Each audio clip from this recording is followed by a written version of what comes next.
Hi everyone, welcome back. I am Utpal Raj and in this video I will show you how to report a bug in Grok app. So if you run into a problem while using Grok, such as a feature is not working properly or app crashes or any unexpected thing happen while using Grok, then to report all these bugs, you just need to open Grok app on your device. After opening, click on two horizontal lines at top left corner of the screen and then click on your profile icon at top left corner. Within this section, scroll down and under Grok, click on Advanced.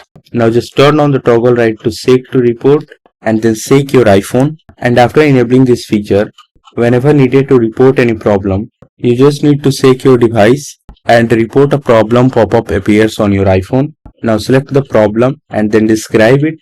You can also attach an attachment and after that just click on submit button to report the problem. And that's it. Your feedback will be sent to the Grok team and they may respond quickly. So if this video helped you in any way, make sure to like it, share it and subscribe to this channel. Thanks for watching.